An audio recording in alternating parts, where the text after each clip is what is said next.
Let's go! Ragnarök Semifinals, True in the red, Kelar in the teal. They had Bohemians and Poles as options, but both chose to go Burgundians for game one. And we have a kind of mixture of like a swamp terrain and 4 lakes with a very, very close generation. Yeah, Welcome, indeed, Zayu. very close generation. Yeah, thanks again for having me. Let's jump right into the match here as Kelar's opening with 3 stables and 4 barracks, and True on the other hand opening with only 2 stables, 6 barracks, and then 3 archery ranges. But both players not going for a lot of rushes here, so I would have expected more stables in on this map generation because it's really short distance, trying to rush a bit more. But both players really are successful with doing anything with their rushes. So not much happening so far. True on very different unit choices as well. We go for hand cannons for True and castle year heavy build for Kelar, who's including 3 castles in his starting build, where it's 2 for True, and early relics for True as well, giving food in here too, in addition to gold. Yeah, indeed. So let's see. Kelar taking map control on left hand side, building a castle there, while True just focusing on his base build up for the moment. True, raided, yeah, so True getting raided indeed, but defending it nicely, and the paladins for Kelar attacking the TC. Oh no! Yeah, all 3 castles are up for Kelar, so he will go into mass Custodier production with a lot of hand cannons as well now in the queue. Did you go to normal speed or go to live from there? Because the castles weren't up for me yet. I'm at 5:10 now. Okay. Oh, okay. I'm catched up to 5:15 now. It was on 97%, so maybe I was a bit early on that, but...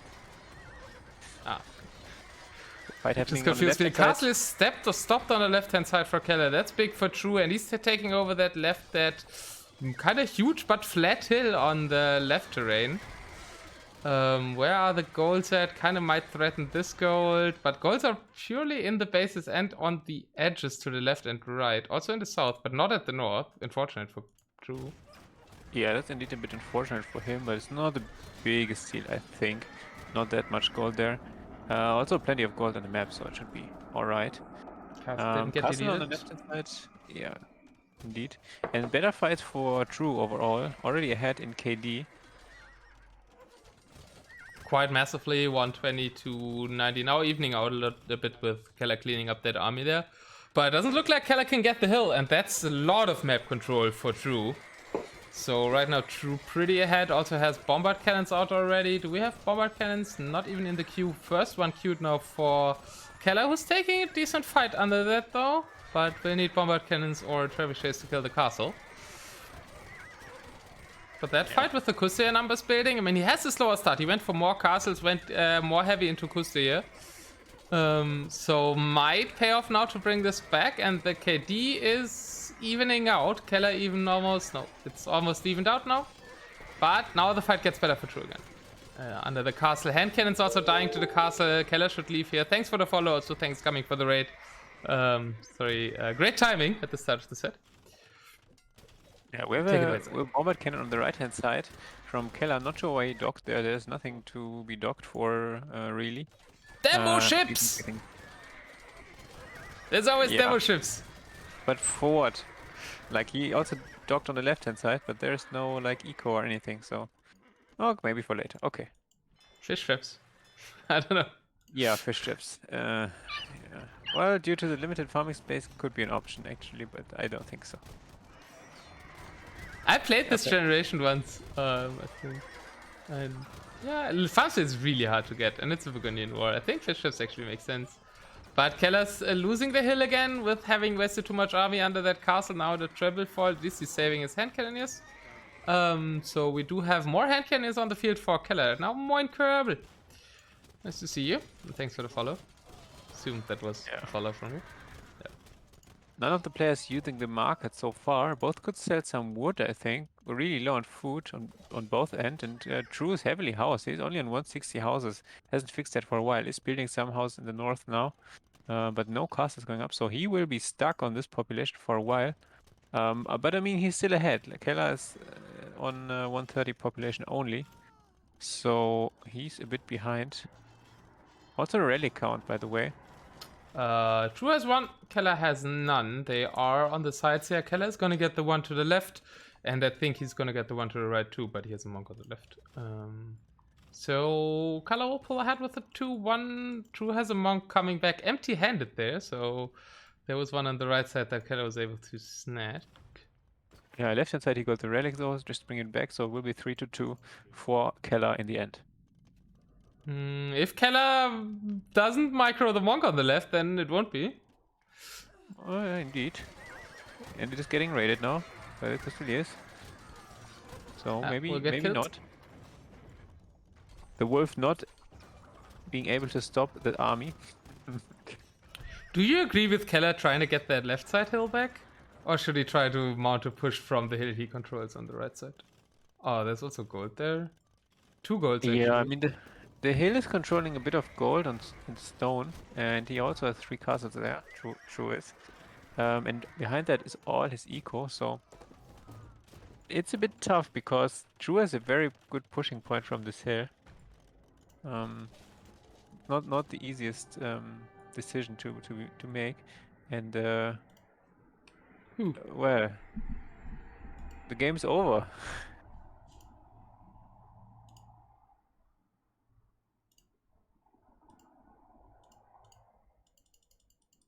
Why is the game over?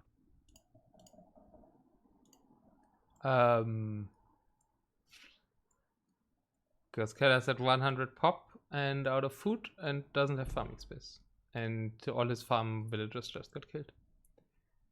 I guess, but he's still on 90 villagers, only 10 behind True. His army is obviously far behind, but mostly halberdiers, or a lot of halberdiers and some custodians in the back. I mean, obviously True is in a better position, but I don't know. Seems very quick to me. There wasn't even a push going on. Also might be like Keller thinks he doesn't have a chance in a long game against True. But that would be like more of a reason, outside reason for an early GG than it actually being a GG. I still think it's like double the pop for True and 2/3 of the map control. So it's a big uphill battle for Keller. But I think he could have tried, instead of pushing the left side, could have still tried to push through, like, just from south to north. Yeah, potentially. Yeah. Also, top side wasn't really protected so far in the back of True space, so he could have gone for some raids there. Like, all of his eco is completely unprotected, except from some gold miners and farmers in the front. Ah, will be shortly though. Thanks a lot, Ragney, for the gifts up to bricks. Thank you for some semi-final hype over here. As True took game 1. Keller actually better eco. 10k res collected. Maybe it's taken the market? No, I don't think so. I don't think so. He could have sold. Yeah, he could have sold. I mean, okay, he was out of food, so that's a bit tough.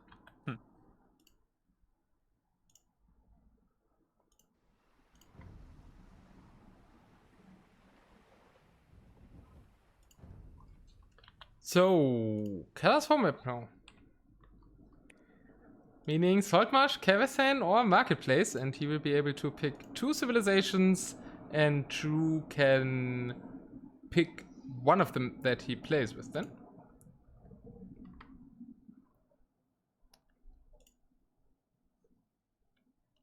Yeah, wait, let's see what he has prepared.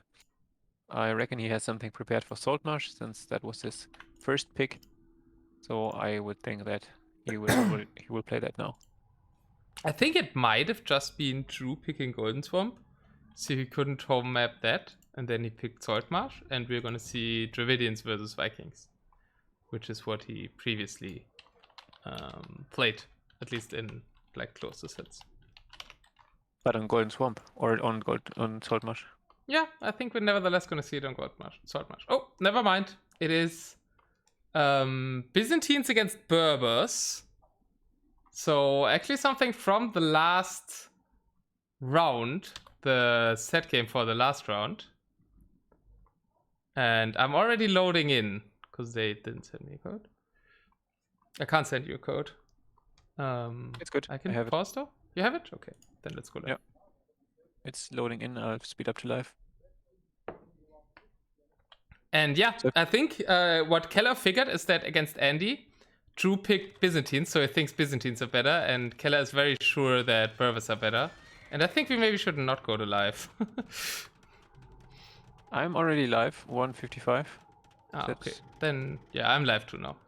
Alright, let's see. Berbers against Byzantines. Keller, big believer in the Berbers having higher chances on a hybrid map or like on Golden Swamp, which I think also applies to Saltmarsh to a certain degree.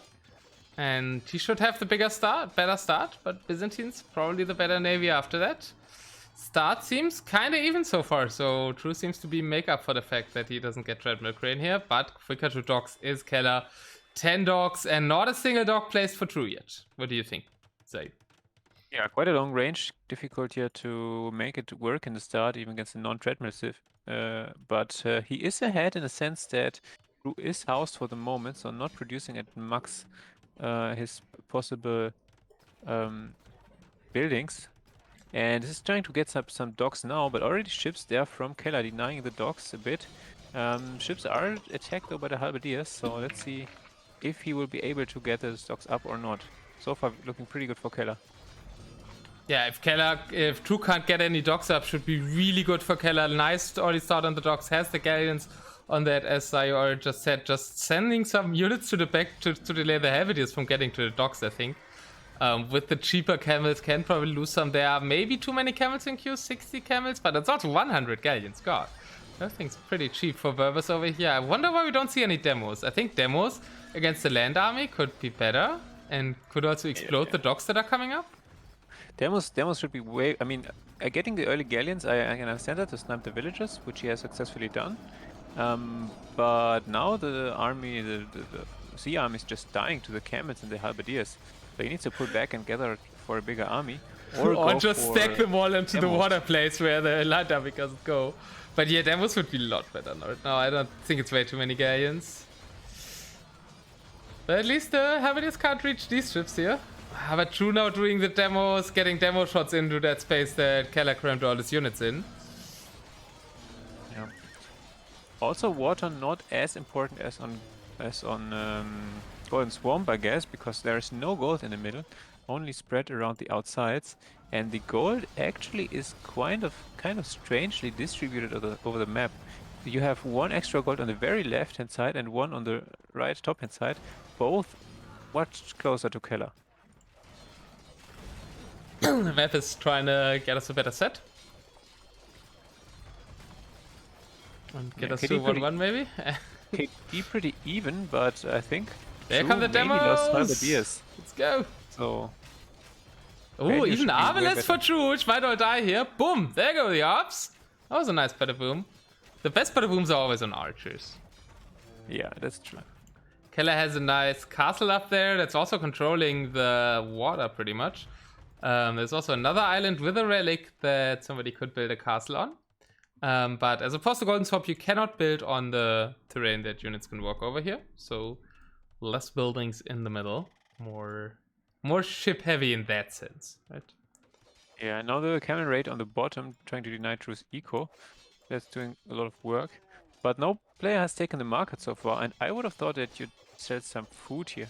But maybe I'm wrong. Maybe I would have totally sold food, yeah. Maybe Keller will go for a lot of Hussar in a second, as he does actually right now. Spam this pet to help Keller's mindset. I love that you made a play about the mindset, and so I'm not gonna criticize that one. Well done, Rick. And Rams are going at it in the middle though, so Hussars probably just the right timing to defend against that ram push.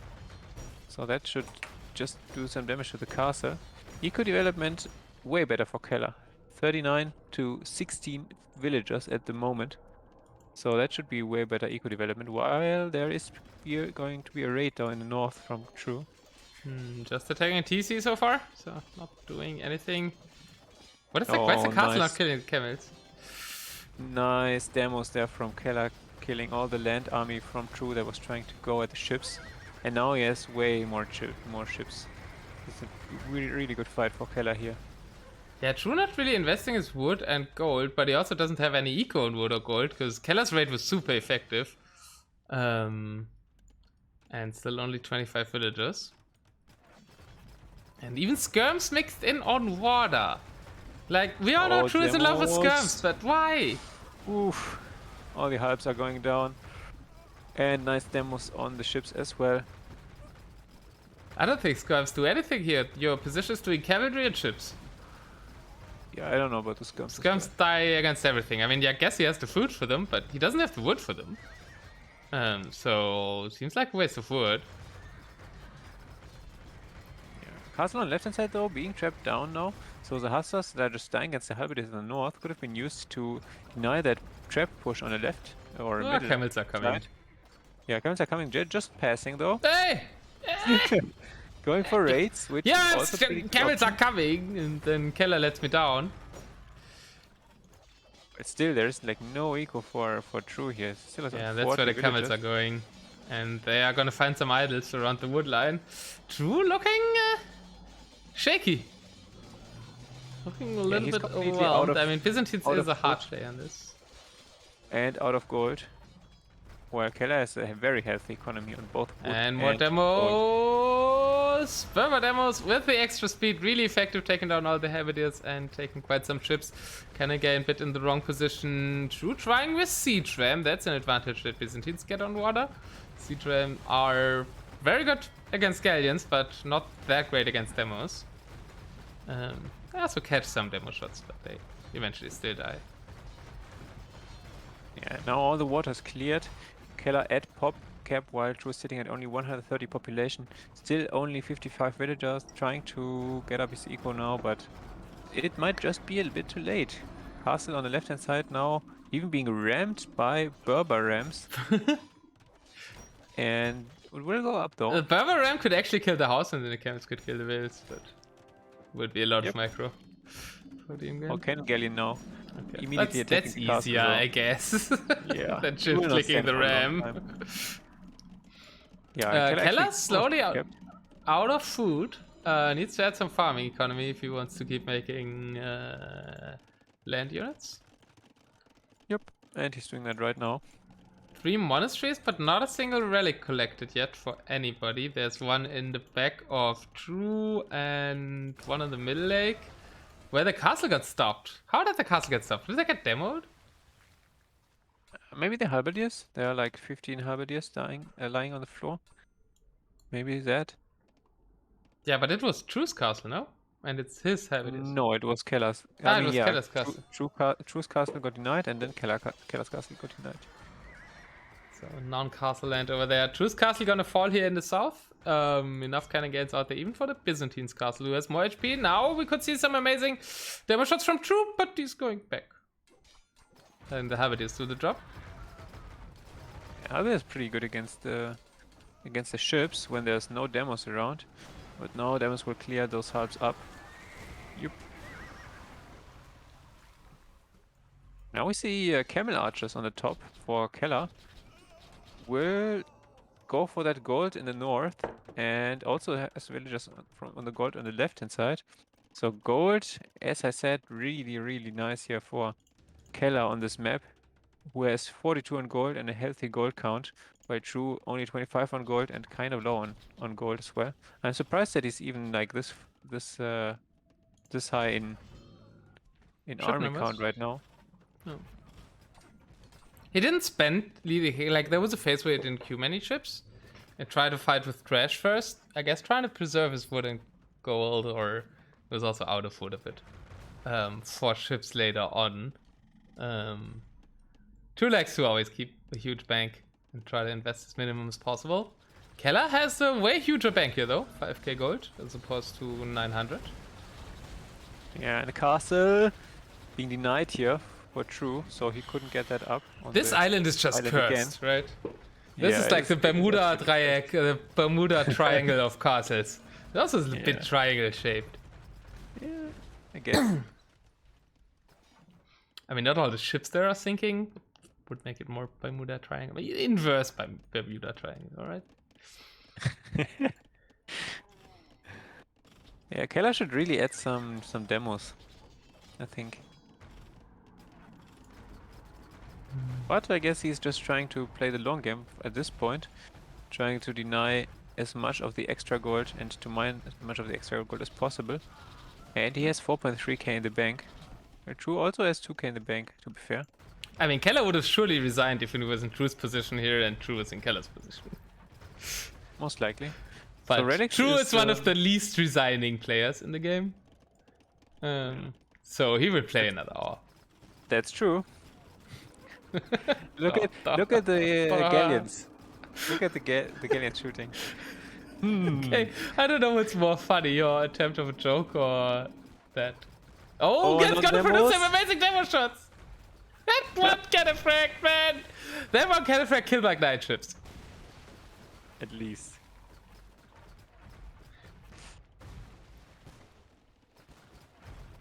That was great play. And now actually, it's not looking too bad on forward for True anymore. 13 to 11 galleons. But he's fighting under the castle, so I think he's gonna lose a lot. Do you know if Berbers get heated shot? Doesn't matter that much with no towers, but it also helps castles. So yeah, the castles are a little bit more dangerous. But towers not allowed in this tournament. Otherwise, we would see probably a lot of towers on these islands with the shift. That's the heated shot. Oh no! Oh no! That's gonna horribly fail. Keller's attempting a Bermuda castle again. Yeah, that will be that will go down in just a matter of seconds. I don't know how, but it's gonna happen. There's no Kenegades for True. So look in the top though. So he's preparing a big land push here with 30 cannon archers and 3 traps, and even building siege workshops forward. And castle denied, of course. Kelar macroing nicely against the demolition ships. The Camelot just wandering out on water. I thought they were being preserved for the push there. Actually, you don't even need Siege to push that side of True, because True doesn't have a single castle on the right side. That is going to be very easy eco damage that it doesn't even need the siege workshops for, I feel. Yeah. And he continuously is raiding the bottom of the map, where there's still 3k gold to mine for True. So this game is far from over. True saving a lot of gold here. And here's Byzantines, known for being cheap. Castle denied again, but I fear it will eventually go up and our Bermuda story will die. Maybe we'll go. Where's the land army for Kelar? Okay, it's underwater. He's really waiting for like siege, and therefore it's just waiting for True to finally build a castle there, which he will not make probably. Maybe he will. Kelar! Kelar!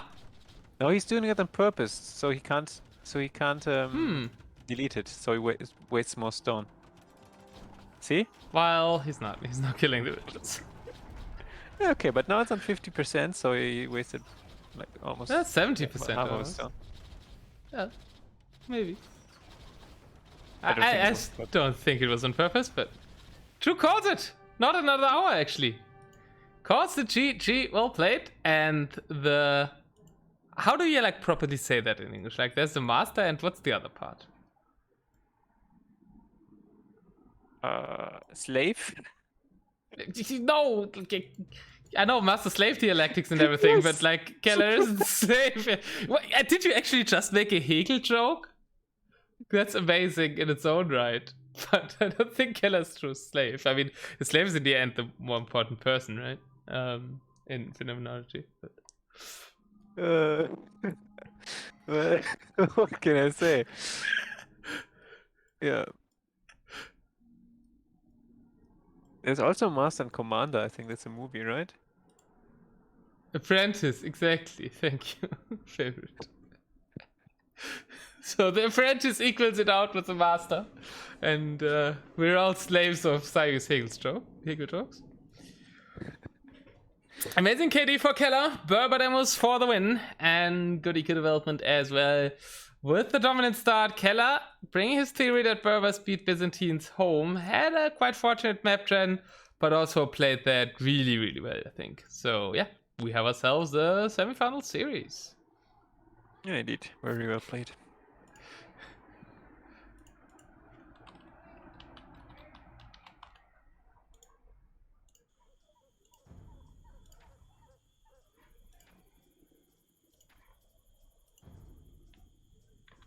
And yes, Brix, there's still no Genitors. You didn't want to ask about Tiki, but you're still insisting on the Genitors that will never happen. Will we see water again now? Truster's Golden Swamp, Lowland, and Runestone. So there's 2 land options and 1 water option with 1 more of an Acropolis style map. And I think he 2 might of them even is kind of in Gold Pity. not pick Golden Swamp. After this, Maybe he probably just- not, right? Maybe he just took it to take it away from Kelar, which didn't work, I guess, because he still got the game he wanted on Saltmarsh. I suppose, at least. Yeah, I think so. And Hazy, thank you for the sub. It is going to be Lowland and Byzantines versus Chinese. That's what True picked, and Kelar decided to go China. So True wanting maybe to play Byzantines again. It's super like True to wanting to play the Civ again. And Kelar giving him that. Maybe he hasn't changed his Civ from the last game. Yeah, but it's his own pick, maybe. Yeah, could be. But it will super be like True that he offers another matchup with Byzantines. If Kelar wins, can he get free from True's chains? Okay, this jokes about the slave thing, chat. Thanks a lot, Hazy, for the sub. I mean, you made the connection to the players, chat. I didn't. I just answered your question out of like, what's like the master and X. So I was asking how to call connection. Kelar in that though. I love the fact that you did a Hegel joke though. I didn't see that coming. But yeah, Kelar the slave. What That's gonna become a meme now. Sorry, Kelar. I'm sorry. Yeah, I'm sorry, Kelar. That was not my intention of doing that. It's what do you gonna think? become What's a better? big meme if the slave beats the master, right? So Maybe the Kelar roles wants it to will get become a meme. reversed. Oh, see? Now they changed the civs. It's gonna be Chinese against Sicilians, if I read that correctly. What? What's that for a matchup? No, that's Goss. It's That Goth? makes more sense. See, I don't read it correctly. I'm still not too familiar with the emblems.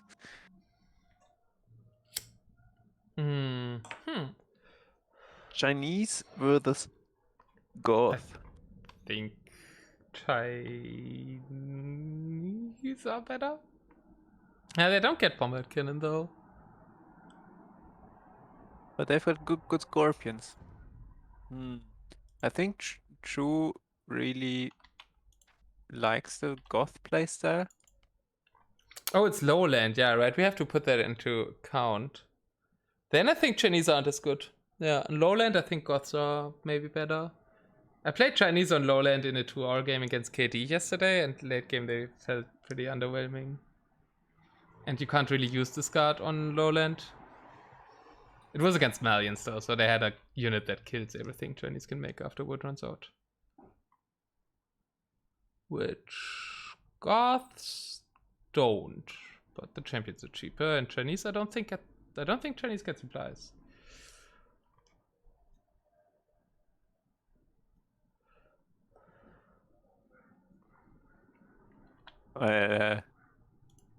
Nice. Well, the joke. Kappa. Oh, Kelar joke. Well, you can Yeah, still I saw say it. seller in English, right? So you don't Yeah, have to. you could. Yeah. But it all makes sense now. His name, like it was just a seller in disguise. Being Yeah, the maybe slave he in likes seller. wine though, and like True being the master, he might have a wine cellar. A proper master should have a wine cellar, no? Yes. Has it just bet all his channel points of True? If he screws this up, I'll be upset. Well, you almost were upset by Solara in the group stage. Okay, let me also make some predictions here. Let's give it 8k for True here. There we go. Now it's almost. Is anybody 50-50. betting on Kelar? Yes, 15k. Oh wow, Or that's so much. Okay, then it's very attractive, right? Oh, 15k is jump into the 15k game. now, but we have to something to cast. Are you live? I'm live, yeah. Okay, nice. So we see barracks opening from True, which is expected as the Goth Surprise! He's player. opening barracks with Goths. Yeah, while Kelar is doing a 4 stable into Clump. So it's going to be interesting to see how that will work out. So far, no villager kills on either side. Cavalier into Chukunu. Yeah, Cavalier to Raid and Chukunu are a really good unit against Goth. I don't exactly know how good they are versus Huskarls, but the more projectiles should help them to be versus Huskarls as well. I could imagine some barracks as well against champions, but I guess he's putting up 2 archery ranges for some Arbalest to do that. No, he's actually going heavy Cav Archer. Maybe to raid Okay, Goth it's a Invest rush player build. in the back to deny him from getting TCs up and eco up.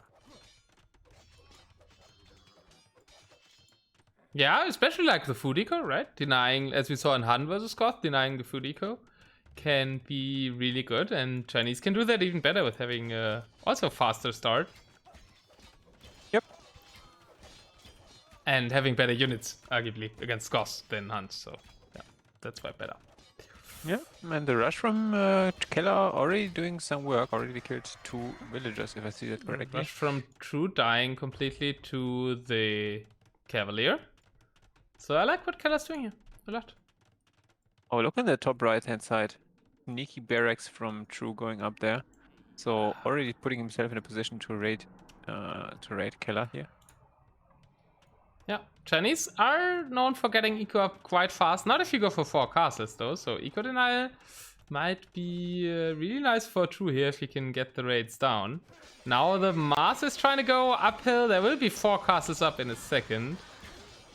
Yeah, but there's no champions out for the Chinese to beat the Huskarls, really. But I guess we have the Cavalier to beat the Huskarls. If they're mixed in together with Helvediers, though, maybe some champions. I have done some champions. Still only 1 castle up that's really shooting. Now 2. Kelar in the back, not attacking? Yeah, now he's attacking. We'll get that villager. War for the relics. Relics looking kind of good for True. Has 3 pretty close to him, and then 2 there. I think it's pretty even.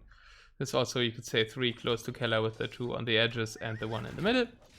As the raids get defended by Kelar, and he is up 4 villagers, but also his raid is getting cleared up. Both doing a good job up cleaning up their back economy places.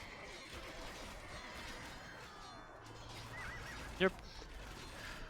And Kelar going for a lot of TCs here in the back. It's like 6, 7, 8 TCs or so. I like that. You want quick eco, but won't have much farm space. But Chinese don't need that many farms at the start of the game. If you go Chukunu heavy, and then eventually Chukunu light calf. I played a lot of Chukunu light calf yesterday, but I don't know if it's Goth. Probably don't need that. Don't want the light calf. What do you want as meat shield? I thought champions Chukunu, but he's not doing that. Oh, they're the champions. Just good. Yeah, no, they're going for the champions. Let's check out the relic fight in the middle. There is a relic fight. True is going for it. Has some halberdiers around that. The monk trying to sneak away from the Chukunu. Oh no, he's going for the far relic.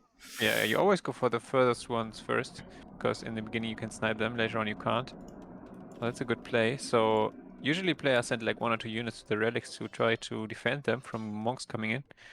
But this one will go to True for sure.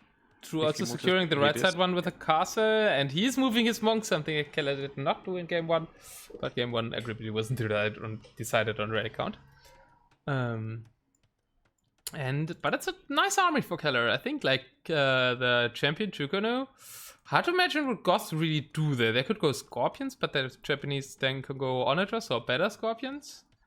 Also better Onagers. No siege workshops yet for True. He only has barracks and castles. So Kelar also only has 1 up. Yeah, Kelar he has 2 up now, but not producing from them.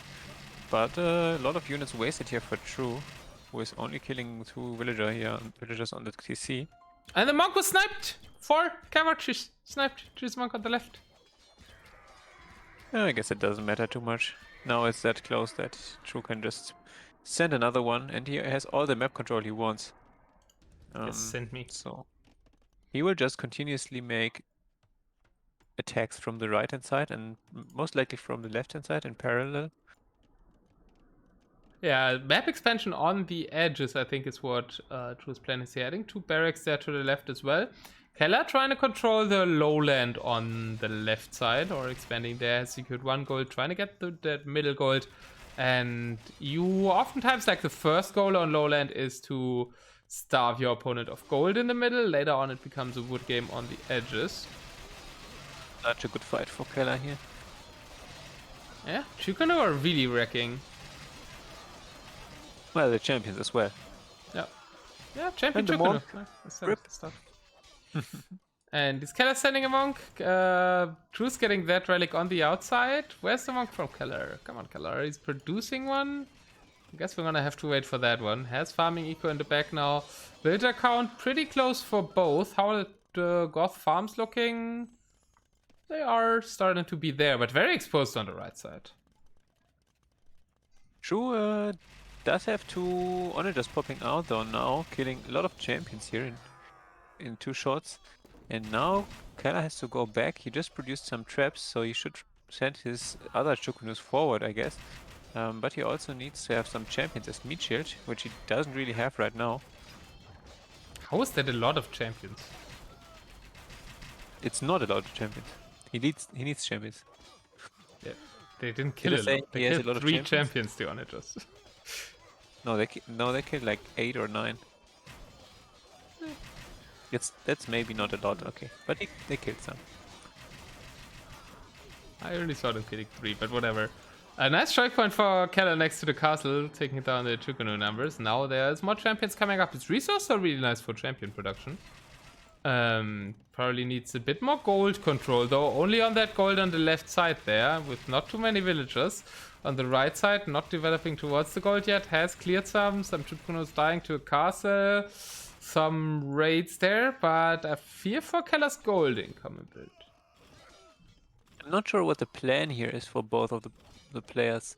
I think Kellen's, like True's plan, is just to control the map as best as he can and deny Kelar from getting to the goal spots, while Kellar's plan most likely will be to push at one spot, but maybe he has the same plan of just denying the gold for now. So middle gold, only one is being taken by True, which is the bottom right one.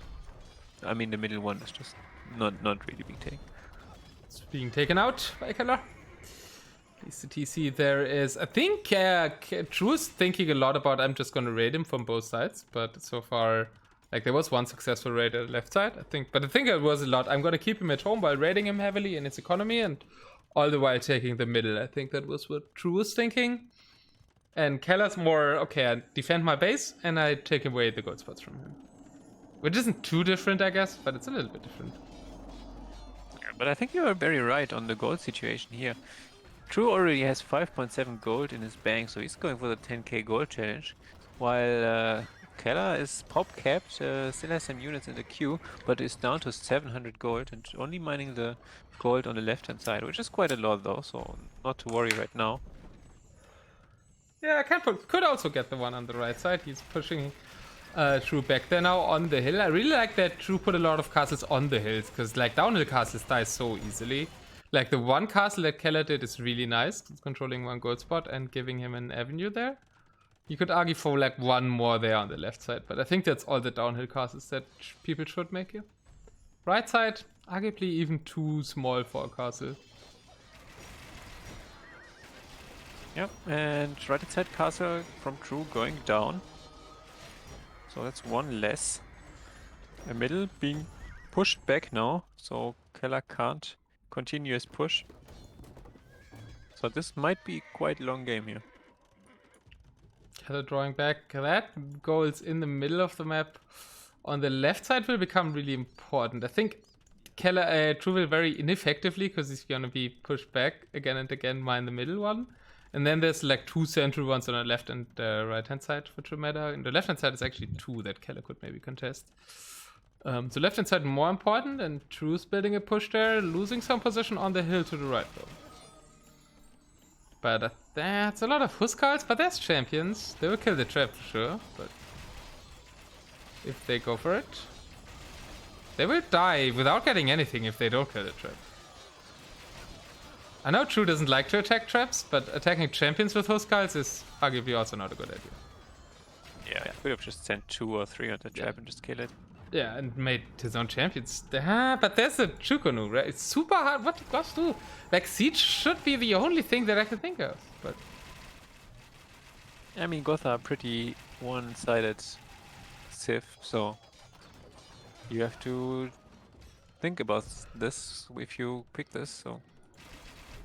I think the theory is all about super ultra late game and True just trying to survive until eventually everything runs out and Goth are way better. Yeah. That's how True likes to play, but it's a big gamble. And I feel like it's a typical True gamble as well. And it's something that can backfire. And Kelar's doing really well on the backfiring right now. A lot of Chukunus firing in the middle, but well, you can't get everything perfect with the wording. Yeah. True though, killing a lot of units on the right hand side, denying the castle, the TC that was going up on the right hand side gold. And now is even fighting underneath the castle, which is not that much of a problem for the Huskarls. Denying the There's no ramp, champions by Kelar. Yeah, it's supplies, so... But I don't think it will do that much damage with all the castles, and all the while he's losing the lowland. Yeah, he's losing some villagers in the back though, from this 10 Huskarls in his eco. Ah, yeah, this food count is a problem. And now it's getting pushed back at the front. The castle is not going up on the left side. Okay, it ends up being great for True. Yeah, he probably just looked away when True made the push on the left side, so bit unfortunate timing there. But it's not only unfortunate. I think that's calculated. Yeah, I mean, that's, yeah, what obviously. True's doing. Yeah. You play with the attention span of the other player a lot in that match, so you always want to time them. I do this there, so they have to look there. Then they don't look there. Then I do that there, etc. And now it's a huge Huskar army, and might get the Chukonu here as well, with Kelar being back to 46 on food, but losing some at the front there. The 4 castles are getting a lot of kills though. It's still a pretty good fight for True. Chinese. Sorry, go ahead. I like the I like those memes. Spam this cheese, so Kelar wins with Chinese. Yeah. And they're really better than the last set where they attempted to do it. Like, chat has really stepped up its game. I'm proud of you guys. The rest are just looking so much better for True here. 80 farms, 2.2k gold still in the bank. That's very comfortable position for him. He's just pop capped, spamming units all over the place from his 10 barracks. Actually, he only has 10 barracks, so 2 on the left hand side, 2 on the right hand side, 6 in his base, in his main base. And he will get that 1 castle here from Kelar, which was defending his gold, which is already mined out actually. So there's no more gold to mine right now for Kelar. He's out of gold and out of food. 178 that he can still get. On the right hand side, like, they're very disinterested on that right hand side gold. But yeah, Kelar True is playing now the game that he wanted to play from the get go. To not let Kelar come out anywhere and storm him everywhere. Oh, I wanted to say this might be a GG already now, knowing Kelar.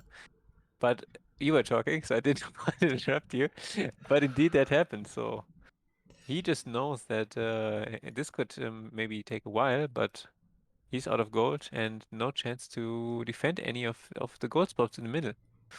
So very nicely done by True, getting the map control, getting all the 5 relics, and just denying Kelar from gold until he has none left. Very well played. Yeah, very well played.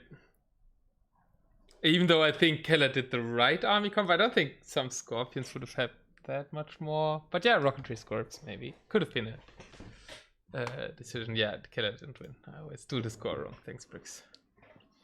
Give me those rocks. Oh yeah, Hazy will win a lot. You will lose a lot, Zayu, right?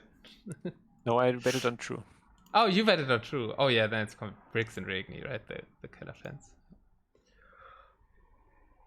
The one fight there. Boop. Everything going down. Kelar better KD. But it's for Goths, that's a pretty good KD. 619 to 721 is an excellent Goth KD. For true. Yeah, it is. I Only think it is Hubris. also really difficult to push with Chinese in this matchup.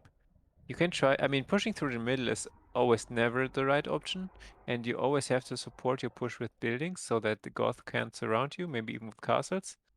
And if you push from the only one side, it might be an option, but then your back is extremely exposed, so you'd have to wall up somehow to not let the Goth just raid you with 20 Huskarls or so to deny your eco completely. Or even the middle at that point, if you're mining gold there. Some Huskarls can easily raid that while you're attacking. So this is really difficult to attack on this map. What did Kelar open? 4 stables and 3 castles. And then And barracks. 2 ranges. And 2 ranges, correct. And then the barracks only later, which I think could have been earlier. But yeah, the issue with Chinese is you can't really use your start to like go for one big push through the middle, which is usually what Chinese want to do on Lowland. And that's what I said at the start, Red White referring to my game against Kitty yesterday, that Chinese have a harder time on Lowland than on Rune Zones. Yeah, for sure. Kelar did that very well. I don't know if that's the code for the... Yeah, that's the code for the next game. I can send it to you. You have nothing to stop Champ Cavalier early. Why wouldn't he do something more like 4-5 stay, 4-5 Rex? Yeah, that's somewhat what I thought of too.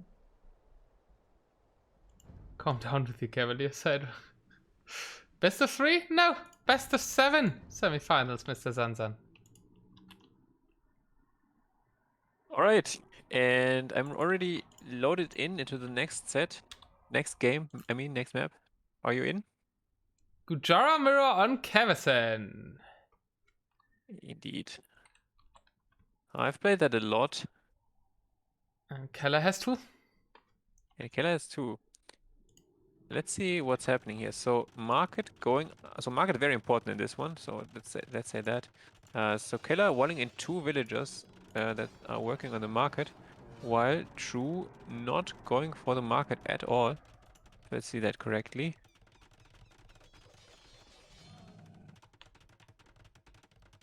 So 7 stable, 4 archery ranges opening for True here, while Kelar is going for 5 stables and 5 archery ranges. And he has used well, he didn't use the market yet, but now he's doing. Oh, he has used it. Selling all his wood and a bit of food as well.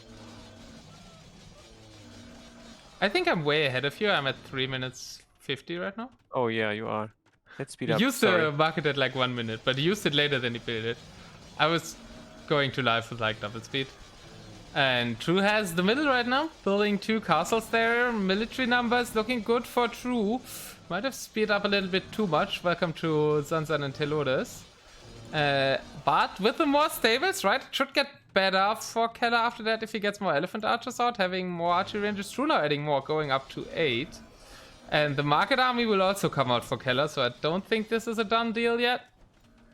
Kelar doesn't have enough production buildings. If you go market, having 10 production buildings is not enough. You can easily go for 14 production buildings here. And that's what's showing up right now, that he can't contest True's army. That is true, and mistake we've seen before in the quarterfinals. I think by Hazy. I don't want to call him out because I'm not absolutely sure. And yeah, now the camels are on the elephant archers. Never what you want to have, really, because the Gojara camels are pretty good against everything if they get close, especially against elephant archers. And True, pretty good control is on the base there. Gold spots, 1 is very forward, 1 is still okayish secure, and 1 is in the back. And the Shivamsha riders coming out only for Kelar. Maybe that's a chance back. Because Shivamsha riders are really good to dance in between the elephant archer lines. And Drew is going Hussar. I think they are quite good, but in this matchup I don't really like them because you have the camels. Let's see though if he can take back the middle here, because he still has his main gold army. Of course, it's Whilst true. He's True adding is in going skirmishes. skirmishes. He's fighting from the low ground though, so this is not going to be a good fight for him. He has to go back. Yeah, it's tough. Like, Harrison so much decided by the middle. Now, True's Hussars are coming in on the farm. Eco with a nice timing. And eco development. Kind of better for Keller. At least he's working on farms. But True has still 5k food. So the market advantage is kind of gone now. And True has the economy advantage now. Yeah, he just didn't do enough production buildings. If you go market, as I said, 5 stables, 5 ranges, just not enough. I sometimes went Lol. like 12 stables if I go only stables, or like 10 stables, 3 ranges.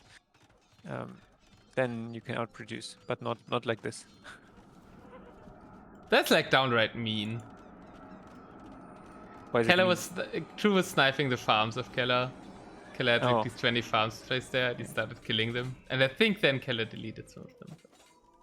I mean, True Now even the did Shravamsha 7 get to eat some stables skirms. and 6 ranges, so even more without having the market. Hey, kitty.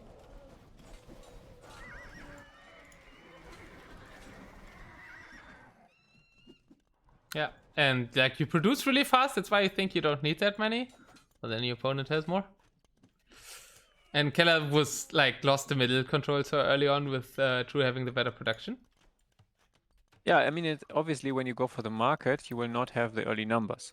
So you might fall down a bit in numbers early on, but that's why you need many production buildings to keep up kind of with your army. And then once you hit a certain army amount, you can just go for it again. True working on the relics as well, getting 2 from the middle. Kind of late on that. I think could have gone earlier, but he will still get them. But now it's a sizable force for Keller. He has 35 Travamchas with it, or 25, and 60 Ele archers as opposed to only 34. And Snice doing a great job sniping the onagers first. Needs to kill the last onager as well. Or not. Keller! Why? That's just one shot away to kill this onager. I guess he's fixing raids right now. Still being heavily raided on the right side. Finally the onager died.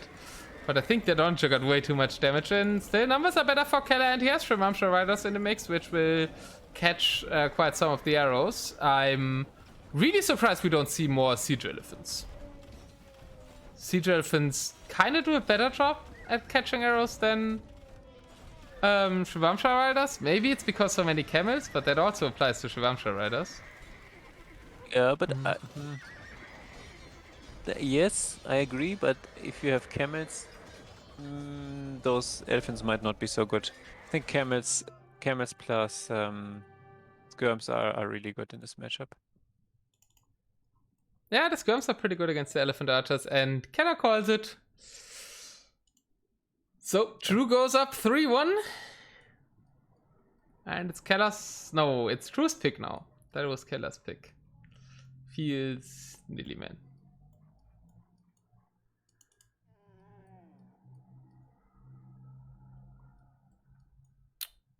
I like this Skirm edition way more than the Skirms we saw in the earlier match with the Byzantines on Salt Marsh. Yeah, on Salt Marsh that didn't. Didn't make any sense. Until they worked. Those weren't the true skirmishes. These were. The true skirmishes. Alright, I'm gonna head off now. So you have to cast the next game or games without me. Hopefully games. Thanks for co-casting. Hopefully games, indeed. And yeah, thanks for having me again. And please, to everybody, stay and don't leave now. And enjoy the cast. I'll maybe come back later or watch the cast tomorrow to see who won. Yep, do that. Thanks for co-casting, man. See you soon. See you. Bye. Always a pleasure. All right, True will pick something now. and might see another Goth game.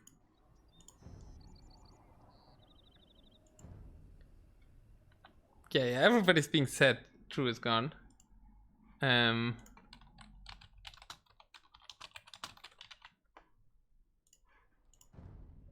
What? True is gone? True is not gone. True is still playing. Don't have to worry about that.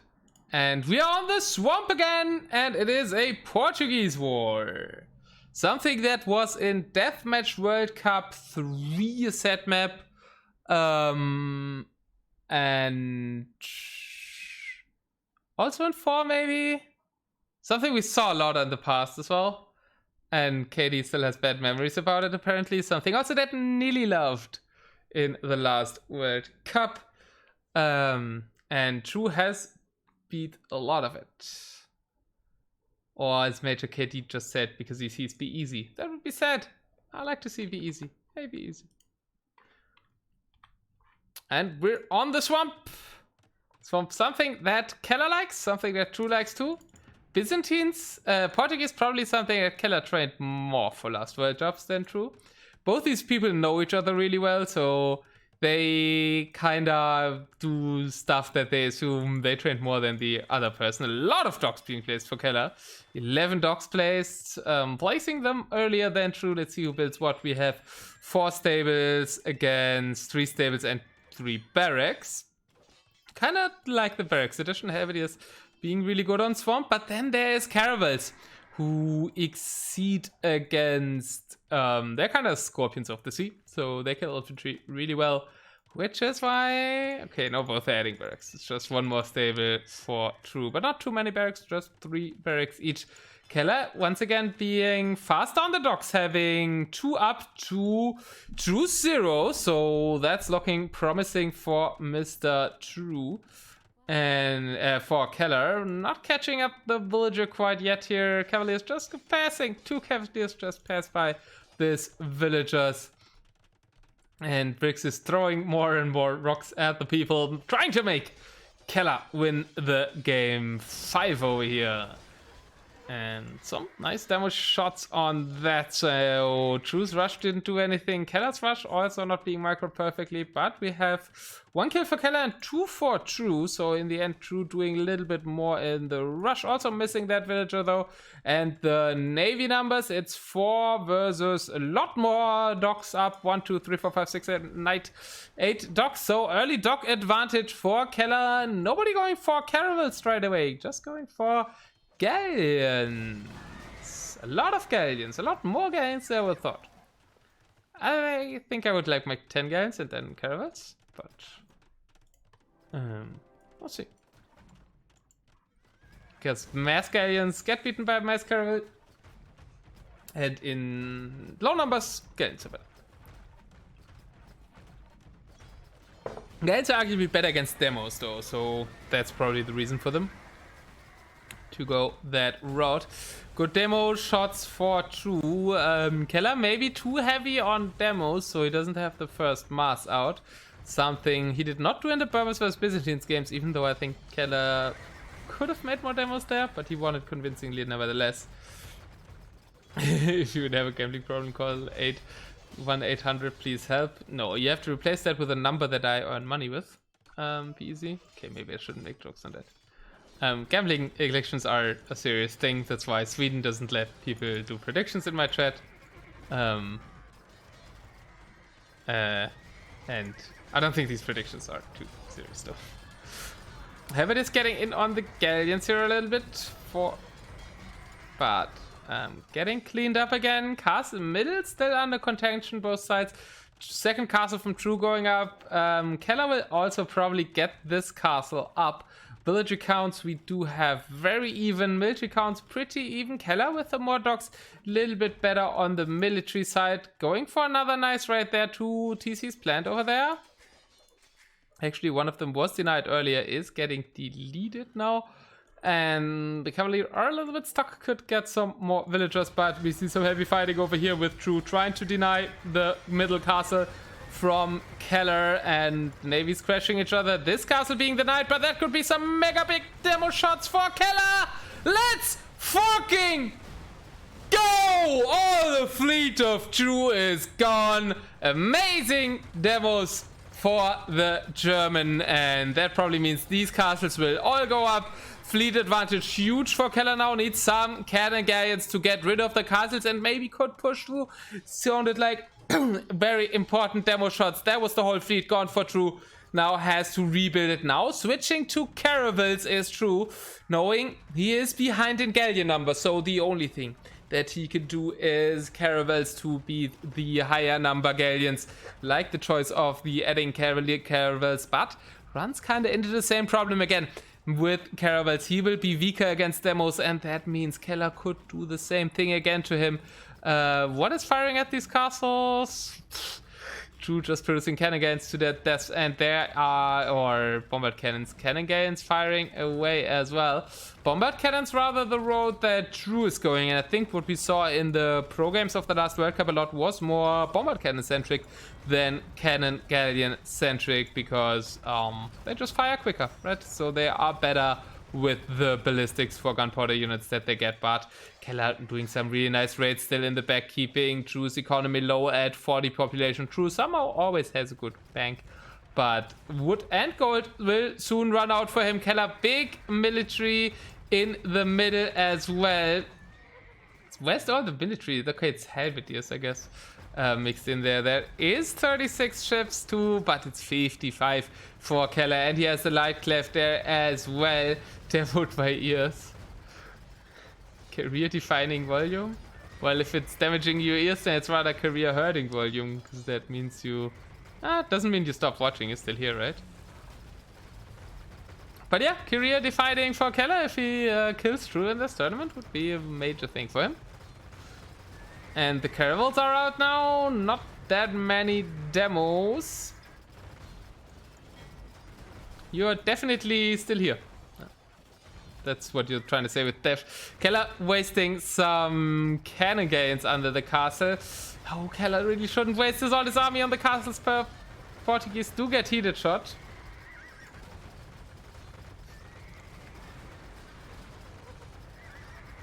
You tried to say...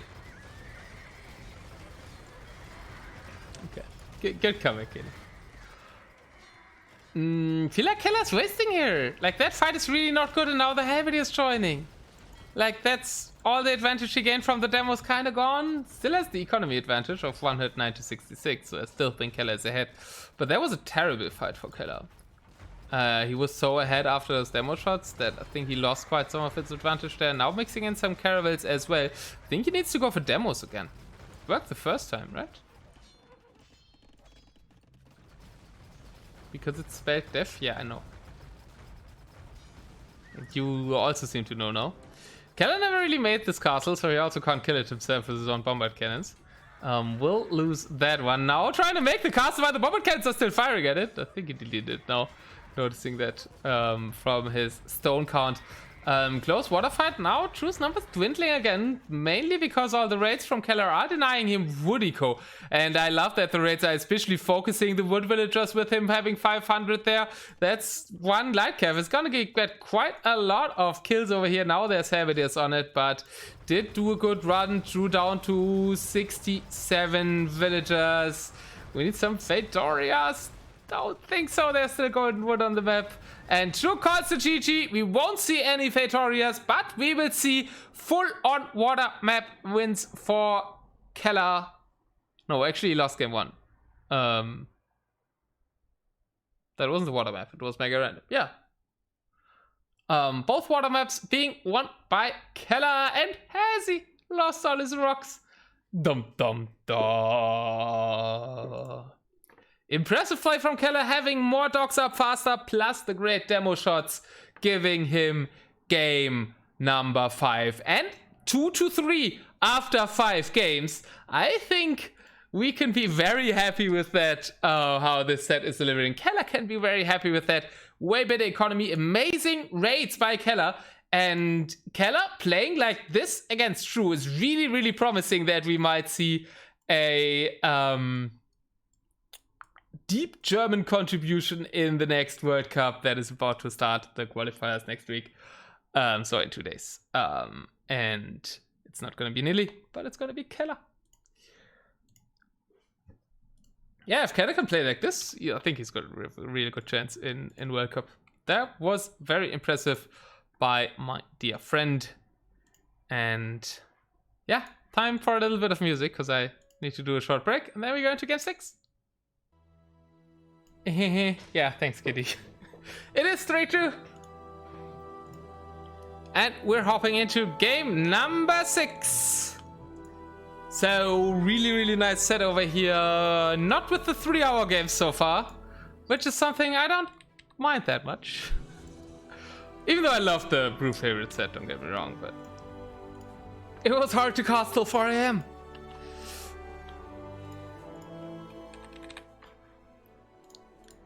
So, home map wise, we do have Runestone as left for True and Marketplace for Kelar. Ha! There we go with the long game. Gotta come up because Kelar has the first map, next map pick being the one down in score, even it's ever so slightly with 3-2. And I'm watching a lot of Juicy's YouTube, so I'm saying ever so slightly. We have Marketplace and we have a Hindustani mirror. Somebody want to co-cast, we're gonna be here the next 4 hours. Let's see how far I can take it. Zayu co-casted it alone as well. Or casted it alone as well. I've got more Club Mate. Or actually Mate. So we should be fine. Gives me some time to say thank you everybody for coming. Hope you stay here. It's probably not really going to be a 4-hour long game. But yeah, Hindustani's on Marketplace. For World Cup version we have one where we reduce the resources, so it should go quicker. But for Ragnarök we're using the official maps, Windows maps, so it can go long. We saw it one time go very long. We saw it be a decent game length a lot of times. And has he lost all his puntos on the last game? Didn't think Kelar could win Swamp. Has he still underestimating the Swamp? Actually still, I never got to play him in this tournament, sadly. But he would have had no chance to escape the Swamp. And I guess I played Swamp against him in the last World Cup, but their skills difference was bigger, I think. Even though I don't believe in Bricks believing in me for this World Cup. Maybe next one.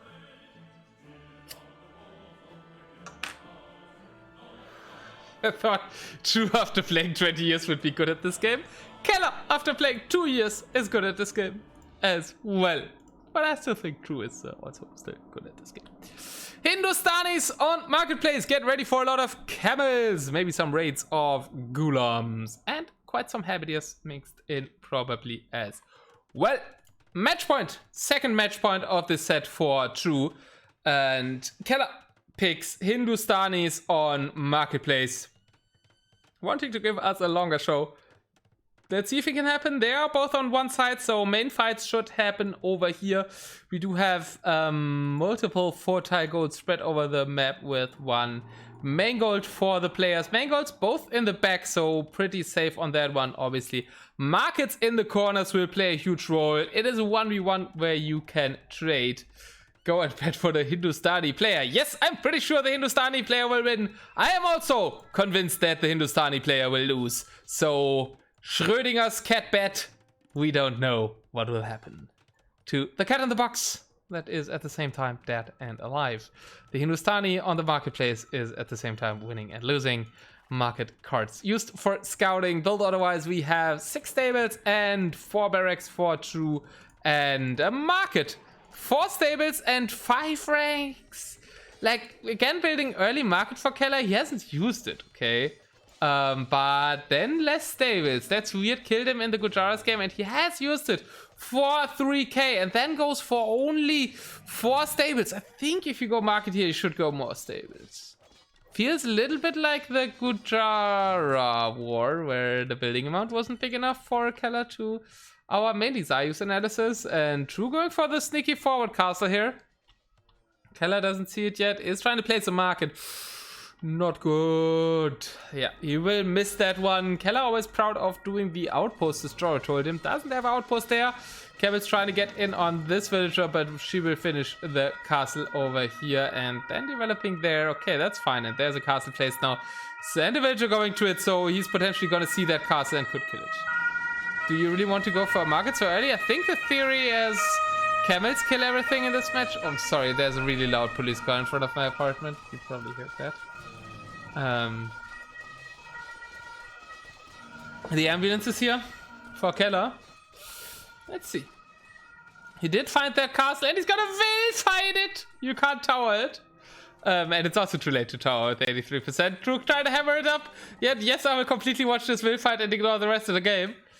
Jig, jig, jig, jig, jig, jig, jig, jig, jig. But the camel is cheating. Camel is cheating. Ah, quick walls, quick walls, quick walls, quick walls. Drew trying to do the Viper quick walls in deathmatch. Drew is not the Viper though, and it doesn't work. Castle does not go up, and the villager from Kelar gets it down. Now the villager for Kelar? Is that the same villager? I think so, right? Maybe it's a villager from the market. No, it's a different villager. But building a castle for him that could deny this castle in the rest of the game. Kelar's taken the better engagement so far. Better KD for him. Has hand cannoneers out. And I don't see any hand cannoneers for Drew. No hand cannoneers, no archery ranges, even no cavalry archers. So it doesn't have a DPS unit behind it. I really like the hand cannoneers from Kelar, even though I failed to find his archery ranges. But that's probably because I'm blind. Yeah, that's for... So archery ranges, I think, really smart choice for the German player here. And having them positioned on a hill, there's one bombard cannon in here that can't really plop out with all the units around it. Also some golems being added, more camels in the queue. Kelar just would have had a little bit more buildings, but I think the less buildings make sense if you include 4 ranges in that. I didn't see that earlier. So should be fine for Kelar. I like his army comp more. Is okay, Drew notice now adding 3 archery ranges, so he's like, shit, these hand cannons are good, I need them. Kelar getting a castle up here, so will secure his full trade line, and Drew's trade line not secured at all. Also has only 2 cards as opposed to more cards for Kelar. So will Kelar take this to a game 7, everybody?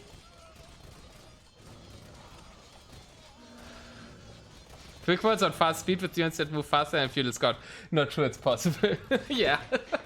But it's true confidence, right? He's like, okay, I don't only win the semifinals, I'm gonna win it with an amazing quick wall. I think he originally tried to do it against the villager, right? And then the camels. He really tried to do it against the camel. Kelar wasting now a little bit there. Don't like that fight too much on that castle. Actually, he's winning it. Like, these camels are really good with the more attack speed. Against the halberdiers and with the hand cannons. I really like Kelar's army composition. That castle going up for Drew, but still nothing protecting his economy. At some point, Kelar will notice that. And that castle is denied. Kelar's map expansion is looking better. Kelar has double the army of Drew. Also has double the trade, or more than double the trade. Only 2 starting trade cards. I'm sure he sent 1 forward, so probably not the starting trade cards. But only 2 trade cards for Drew. But you can still mine gold on this map, so maybe you don't need to trade that early. Not that evolved explode over here.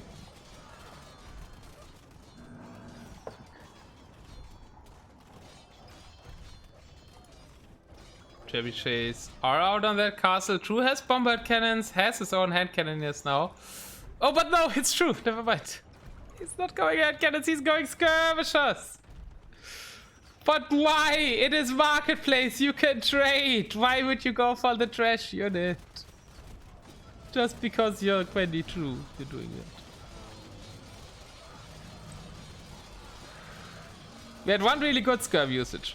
I think Drew can take 2 bad skirm usages for that. He's not queuing any skirms anymore, but he's also not queuing any ranged units. But I guess he has the bomber cannons as ranged units, and the bomber cannons as ranged units are doing mighty fine. Reflex, yeah. True being big lover of the skirms. Asho probably as well in free-for-alls. But yeah, the bombard cannon edition making the work here. That's if you just take bombard cannons as your ranged units, then it is probably also a possibility. Weird web gimmicks. Yeah, but like also when there's no market in DM, nobody besides Drew does skirmishes. sure. Like, skirmishes are really, really rarely used in deathmatch overall. So DMers having reflexes to go skirms is only happening exactly one case. And that case is playing as the higher seed in this set. And Kelar, after looking really strong, still does have the trade advantage, and gold is becoming an issue for True. Still only 3 trade cards. He can still mine gold over here, and yeah, there's still a lot of gold to mine. But Kelar is raiding the non-existent trade as well, and does have the Gulam raids down over here. The East Castle is being forced up by a massive amount of villagers because it's really important. True deleting that castle before it falls. But it was almost built, so it doesn't get too many resources back on that. What happened here? We tried a sneak stable for True, but Kelar caught it with some form of ranged unit that sniped it, because the walls are still intact. Kelar has Caravanserai. Kelar has Caravanserai. This building, unique to the Hindustanis, speeds up your trade cards that are running around it, and it heals them, which can also help against raids. Big fight coming up in the north. We still have hand cannons patrolling the south. Kelar's base just looks so much more developed. Like, the map's so much more teal than red. But villager count is similar, army count is similar, so it's only a visual thing. More farms for True as well. Maybe it's just because True is placing the better farms. Kelar liking mills a lot, and I think a lot too much. I guess hasn't cost stone, but we saw this from Kelar in the quarterfinals as well. They had even crazier mills against Solara that were unprotected. And Honor just gets sniped, so that castle will go up. True slowly taking more control in the side fights. I don't know what happened to the hand cannons that were over here. I guess they are still there. And I don't know why I didn't see them, but they're not there for long. Camels are on them. And look at that line of caravanserai being placed. Wait, that's actually a market? No. Caravanserai does look like a market. But yeah, that is a line of caravanserai being placed for True. So he will speed up his trade now as well. And Scurbs actually fighting the hand cannons. But the bomber cannons will take him down, and Keller's pushing the left side. Where there's not too much stopping him, right? There's one castle. And that's the only castle in it. Gigantic while. True banking up all the stone. True wants to go late game and win this on stone. That is so true. But he might lose it before if he can't get it straight up. He still has enough resource to get it straight up though. And I am thinking of starting to mentioning long games again. So if you guys still have something to drink where you are, might want to get it out. So for the guys who weren't there in the extensively long quarterfinal set between True and Favorite, at some point there was a drinking game developing every time I say long game. But ended with a very historic finale. So if you want to watch it back, it should still be on the Twitch in the VODs. And yeah, highly recommended set to watch. I'd highly recommend to watch it as a VOD so you can skip a bit.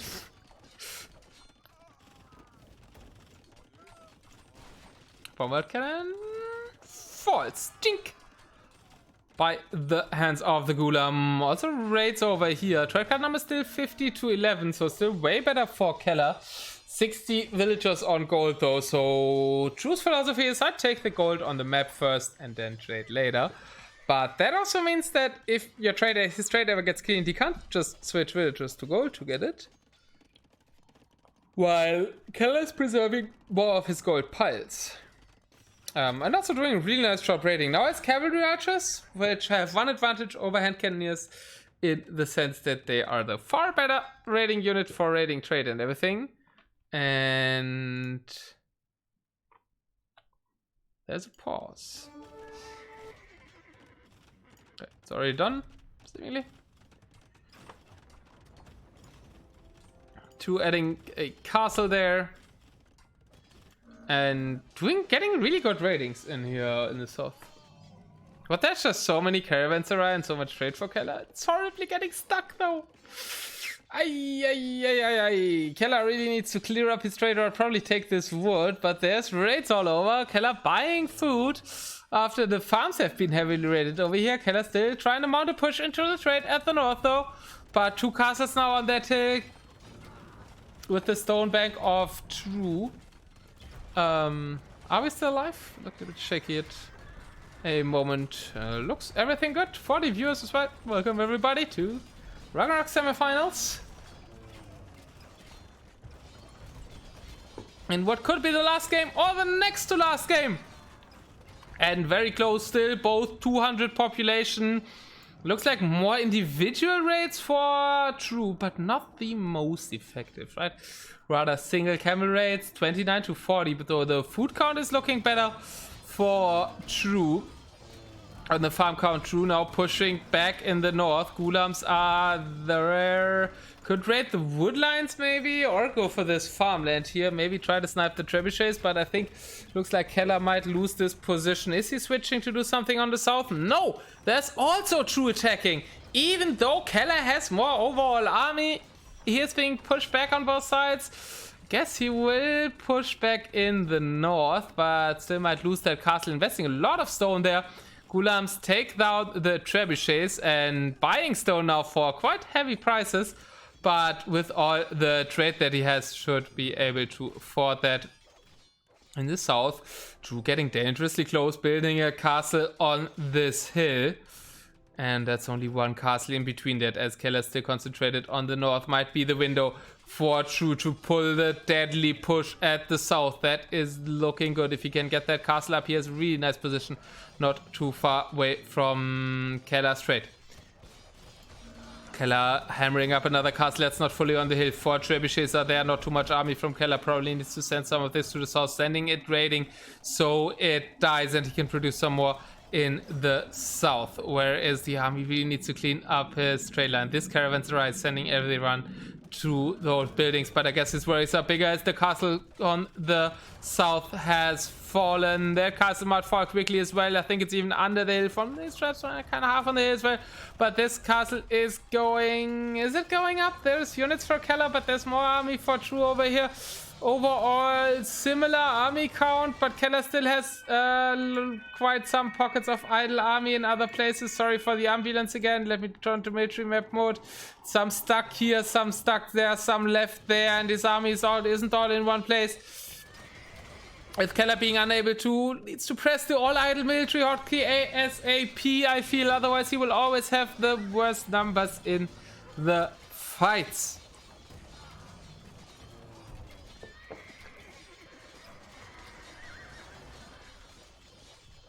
And True now getting onto the stone is quasi in the trade, but the stone mining more important. Completely agree with the assessment that the stone mining matters more, so Kelar can't get a castle up. Castle of True was stopped, but now it's being built again and will complete.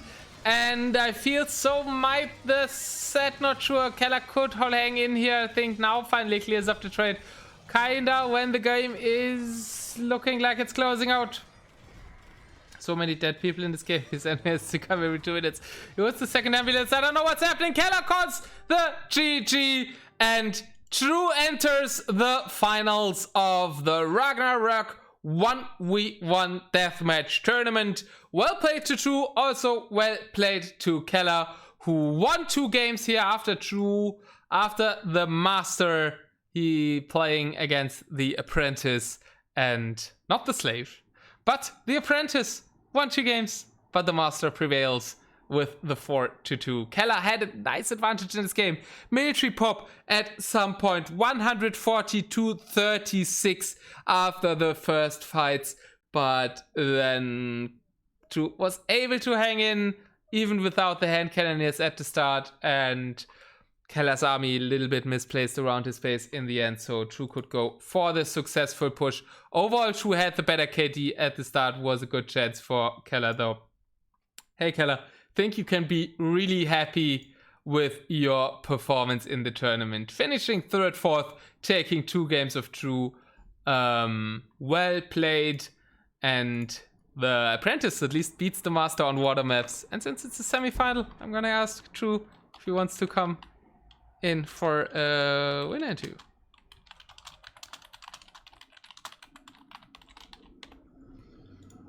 Was a good series. Kelar made it really hard. He's come a long way since years ago. GG's. Agreed. And I'm gonna call Mr. True now.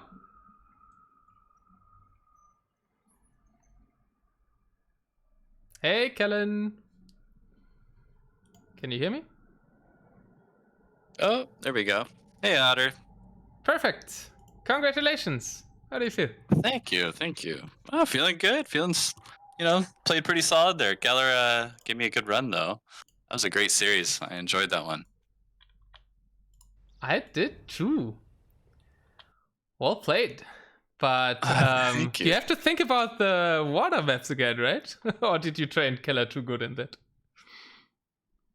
Yeah, I mean, I think Kelar... I went into this series thinking Kelar is probably practicing Golden Swamp, given that, I didn't play the greatest against Andy in Golden Swamp. I haven't been playing any games in Golden Swamp. If I'm Kelar, I would think, okay, True's probably not that good in Golden Swamp. So to start the map draft, I just picked Golden Swamp, basically as a pseudo ban from him. And as the series went on, I thought, well, rather than wait till a possible last game be Golden Swamp, I'd rather just play it now. And even if I have to lose, I could always pull out my runestones for the final match. I feel more comfortable in that. And so I played Gold Swamp, and something that I had practiced a lot during DM World Cup 3 times, Portuguese on Golden Swamp, and even though I thought I had the advantage, turns out I didn't, and lost that one. Yeah, but really good performance on all the land maps from your side. Also, I have to say you looked like back in your game again against Andy. Do you feel like you're like playing much better now than a month ago or something? Because that's how I felt over the quarterfinals and today, compared to, let's say, the show match against Frost that we did at the start of the tourney. Yeah, when it comes to me, like I have, when I play team games, I tend to, like, if I'm coming off of a 1v1 tournament and I go to play team games, I play like really bad in team games at first, and I kind of like get into like a team game swing of things. And then once I'm playing a lot of team games, when I try to shift back to 1v1, it's weird for me. It's like I just have a different mentality of how I set up eco is the big thing about 1v1 versus team game. Team game, you got to have that trade really quick. You don't really want to spam a lot of villagers. It's more micro heavy. But then my instinct to play 1v1 is to be more macro heavy, more speed. And it doesn't really work out at first when I switch over to 1v1. And Frost gave me a smacking back then. And but since then, I think I've gotten a lot of my skill back. I'm feeling pretty strong. It's gonna be interesting to see who wins between Favorite and Frost. But like, this has been a great tournament so far, and I'm really looking forward to the finals. Yeah, very happy with the games as well. Also today, and I think you could see some similarities with like the early rating of the back eco, and you did it like to perfection against Andy. And Kelar was quite often to be able to do that to you today as well. Yeah, especially in that Golden Swamp game, that completely swamped me. I mean, that really killed me for the most part. But yeah, Kelar was really emphasizing the raids in a lot of games. Sometimes it was effective, sometimes not. I would say like it was really annoying and sometimes did take me off balance, but for the most part, I felt pretty in control of some of those land maps that I won. Yeah, let's go over the games quickly if you want. Sure. So, game 1, you both picked Burgundians. Were you thinking about Poles? Because I heard a lot of people thinking about Poles as well. Well, if you go into the map editor and just generate a bunch of MegaRandoms, you'll find that sometimes you have really close maps. And anytime you have like a really close map, you're basically going to win by the quickest power unit, right? And when you think about Bohemian, Burgundian, or Poles, like the best power unit there is definitely the Paladin from Burgundian, despite the fact that it doesn't have the bloodlines and everything, but it's a weak Paladin, but it's still a Paladin. The best unit for that case. Now, conversely, if you go to more of a longer map, I think Burgundians can still play well against Bohemians. They have the stronger hand cannons and especially the stronger bombard cannons. They could kind of compete with the Hafnitsa. So 25% more damage output on those. I felt that Burgundians are sort of the counter to Bohemians, and then when it comes to Poles versus Burgundians, I think Poles will lose on the close maps against Burgundians. The far maps, it might be hard against Poles, and especially late game, because Poles can have a great late game. But same with Burgundians. I mean, their farmers give you a little trickle of gold, right? On top of that, they're a unique unit. If you can manage to just produce them all game long, they're just so good late game. So I felt Burgundians versus to Poles is like pretty close. Maybe Poles is a slight counter, but Burgundians is overall the safe pick because Bohemians would probably wreck Poles, I would think. Would they? Yeah. We mostly saw the Poles win in the group stage. It was picked quite a bit.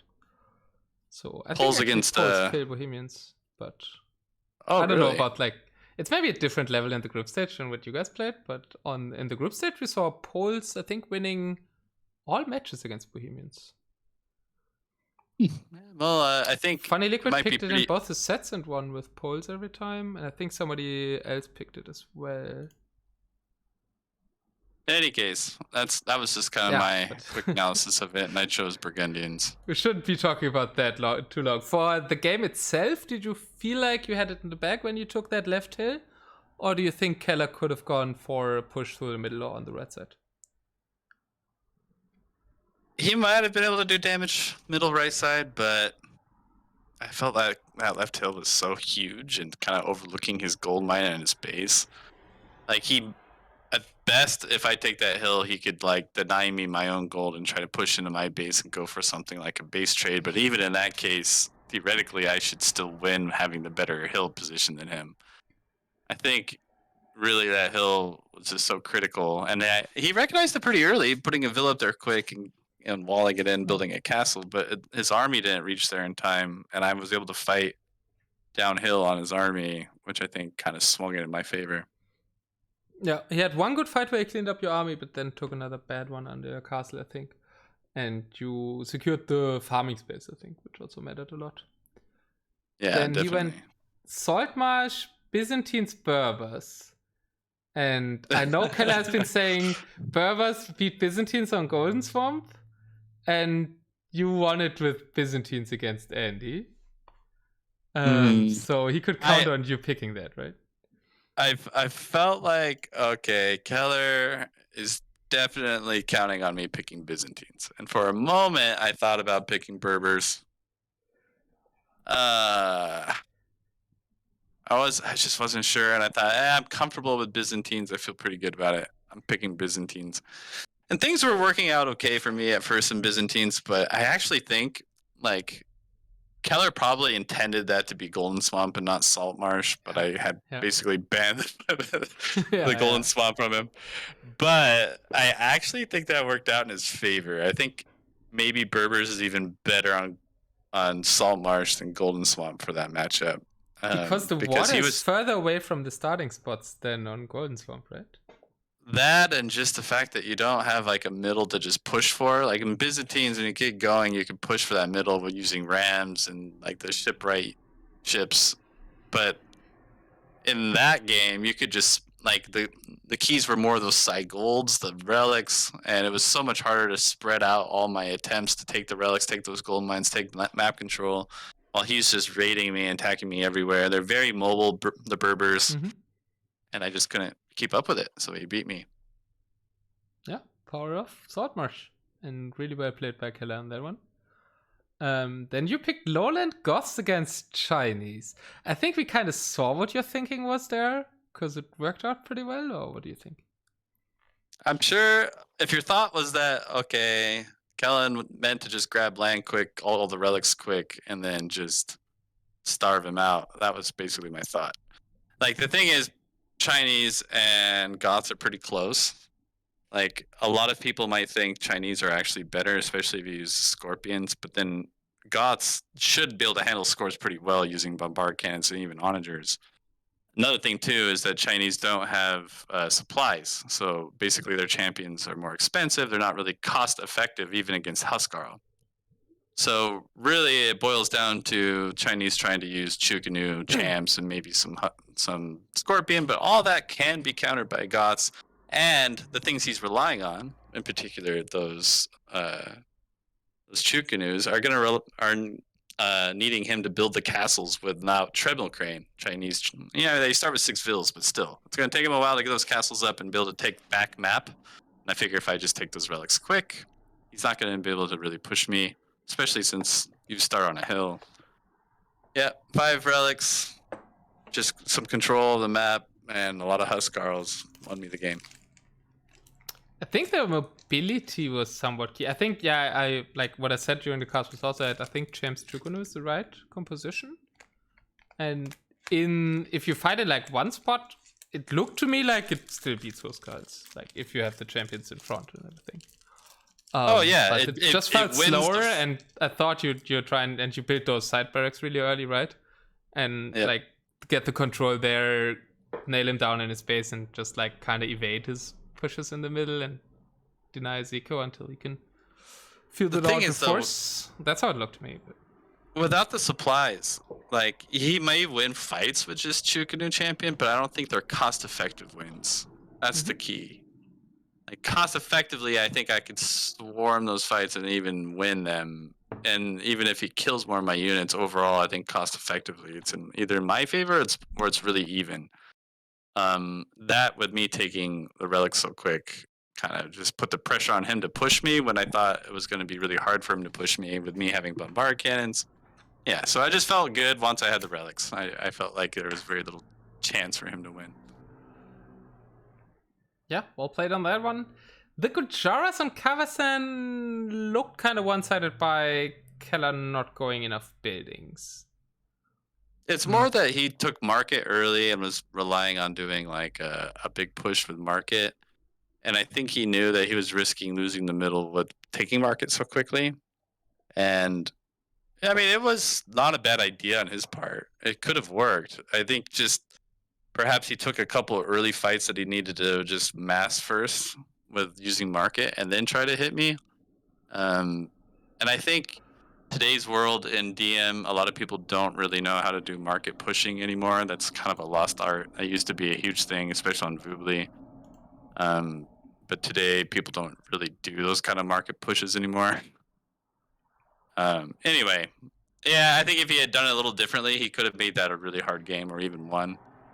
But yeah, I just felt like he was a little bit out of control in that game and probably not playing to how he pictured it. Yeah, that was like all the other games were better games, I think, than that one. What do you think about siege elephants, though? I was wondering, none of you made siege elephants because of the camels. That's what Zayu's argument, but they also counted the like Shrivamsha riders. You did neither, right? Neither Shrivamsha rider nor siege elephants. Yeah, I don't. My thoughts on those riders, I'm still kind of. You're still at a state of not being able to name them. Yeah, Shramcha or whatever riders, like, yeah, I don't. Chivapchichi riders was popular at the start, especially when he doesn't take when he took the market. Like, I don't really want to burn gold on them, even if they're only 20 gold. And yeah, I felt like Huskarls probably one-on-one do all right against them, and I could handle his raids, just Huskarls, which I did. And yeah. Then the Goldens from Portuguese War, you already alluded to it. A lot seemed to come down to he again was quicker on the docks. He had 5 docks up to your 2. And that one gigantic demo shot from him, right? That was really frustrating. I couldn't get my units to pull back. They kept wanting to go forward, and then like I'm sitting there, and I actually laughed when that happened too. I'm like, oh my god. I kind of laughed. I'm picturing you like, oh, the demo shots. Like, I'm like thinking, okay. Well, I can show you the clip. Somebody clipped it. Nah, it's okay. It's okay. I would show it after the interview. Definitely. That wasn't my proudest moment of the series. Yeah, that was a rough one. It's really Brix's proudest moment off Kelar. But you managed to pull it back after that with the switch to caravels. You know, Up until I lost those galleons, I thought like I had the edge, and then as soon as that happened, like I was in my mind thinking, "Oh gosh, this is gonna be really hard." And then Keller, I think, did the right thing, knowing that I just lost that much ships. I'm gonna need to replenish them, but wood is gonna be hard at that point. Yeah. And he started raiding me like crazy. And even if his raids were not like super effective at killing vills, sometimes they just delayed me so badly that I couldn't get army going. And he just picked me off in the middle while just constantly raiding. I just couldn't get going, and he won. That was well played by him. Yeah, I was massively well played. Like, yeah, you already talked about the raids, though. Amazing. Marketplace, game 6. Not sure if you expected to going to game 6 there and be down 30 to 140 army at one point. Yeah, I had a little moment of like, okay, like he took market. He's gonna have a big army, but he's got a long way to go. I'm not really sure where he's gonna try to attack me. And another thing too is I think bombard cannons are going to be really rough for him to stop here. So like I just kind of paused on the military for a moment and just played defensive. At the very beginning of the game, like I had a thought that like, well, marketplace, everyone's been making the mistake of doing the usual DM start where you just do 2 vills on a military building, 1 on a house, but you already have a house. So it's like you start with a population of 5 out of 10. What's the point of making a house at the beginning? So you could just start 2 stables. But then I had a thought as I started the game, why don't I just send one of these vills down to his corner and try to sneak a castle? Oh yes, I completely forgot that moment. Yeah. I tried to sneak a castle on my first 3 vills, and it was like, what, 90%? And if I walled it in, it would have happened, but that was a little bit of a fail. And actually, for a few moments there, when he was pushing me on the top, I thought that I was losing control of that game. Like, I really thought I was going to lose. But I had noticed that he only had like a group of 30 or 40 hand cannoneers in the south, nothing else really protecting them. And I thought, like, if I could push him there and just build a bunch of castles in the north and try to delay him, it might work out. And it did. You tried an attempt at getting back on Viper there, right? Trying to quick wall that camel out. KD was doubting in chat that it's even humanly possible to do that, or technically possible, because the camel is faster than a scout. That was on that faster than castle. camel, but the attacking thing, Feudal scout. Yeah. The will fight was great. It's so close. Yeah, But I was yeah, like, clicking him hand to build the cannon- castle, and then I would look away, and then he was even more damaged. I was like, oh, dang it. And I tried to send another villager, a couple more actually, but they just kept getting sniped. Yeah, the idea was great though, and Keller seeing it and will attacking was also amazing. If I You had know just what would have walled saved it that in- will, says Keller? An outpost. Yeah, not an outpost. Screw that. Still the, No, it's, the only Joro trainee thing being left in Keller, right? The outposts. That was good that he spotted it and made it a really close game. There's a point, I could see it now on your stream. You're streaming it. Wow, yeah, he's way ahead on vill count and especially military count. Yeah.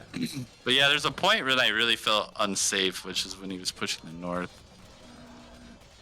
And I didn't have a push going yet in the south. I just decided to risk it. It didn't feel instinctively, it didn't feel very good to try to take a risky push in the south, but I just went for it because I felt he might do damage in the north. So Yeah, I wondered why you added hand cannons so late. You originally didn't believe in them, then you made a few, then you made skirmishers. yeah, I was gonna just try to snipe those hand cannons. Like the skirms against the elephant archers in the Gujara game really worked, but the skirms in this game, and especially the skirms in the Byzantines game, I didn't get at all. Yeah. But yeah, you managed to pull it back, like taking better fights in the end, and won that game. Also, bombard cannons being really effective against the hand cannons. And yeah, you're in the finals now, right? How sure were you at the start of the tournaments that you would be in the finals? That's a really hard question. You know, the thing is, like last year, I had finished my doctorate, and I came home and played DM World Cup pretty much immediately, and I lost pretty early. I took like 8th or something, which was a big hit for me. Like when I was talking a big game of like maybe winning that World Cup, I didn't even come close. Since that time, I hadn't played much DM 1v1, and as you know, I got spanked by Frost in that show match. So there was for a few months there where I wasn't much of a 1v1 player and never really felt like maybe I would ever be a 1v1 player again, really. But having played that team game tournament, I started to feel more like my old self again. Playing really well with Leash. I felt more like we were on top of our game. And I started to get the motivation back. And coming into this tournament, I started playing more random Civ 1v1s, which is an old favorite of mine. I mean, we used to play tons of random Civ back in the day, but I guess since DE, we haven't really done it. But yeah. Currently in life right now, everybody's playing random Civ. And yeah, it's been a breath of fresh air playing on different maps, and especially the random Civ rather than just the same old mirrors. And it's been really fun. I've been really enjoying it. I think DM has a lot of meta to be grown, a lot of meta to be developed. I mean, and for me personally, I think my motivations come back a lot, and I think it's only growing from here. And I'm looking forward now to the rest of this tournament, and then onward to DM World Cup. Yeah, amazing. Glad to hear that through this, also like in part at least through this tournament, you got into that feeling again. And on Sunday, most probably, you're gonna meet either Frost or Favorite in the finals. What are your thoughts on them? Like in terms of their series, like what do I think of their series, or what I think of them versus me? Both. Okay, well, first I'd say for their series, I think Roger is playing at his peak right now. I played some practice games with him yesterday, and we were very careful not to actually play any practice for my games against Kelar, and he didn't reveal anything, Kelar, if you're listening. But it was more for him practice against Frost, but in a lot of those games he just kept beating me. I don't know if I even won a single game. Roger's playing really hot right now. And I think it just comes down to if he could bring that same level to the games that day. I think for him, this will be his first time reaching a semifinals in a DM 1v1 tournament, so that might be a little bit of an obstacle for him mentally. Whereas Frost, I think, has more of the expectation to win around him, so he's going to come into it more chill, I think.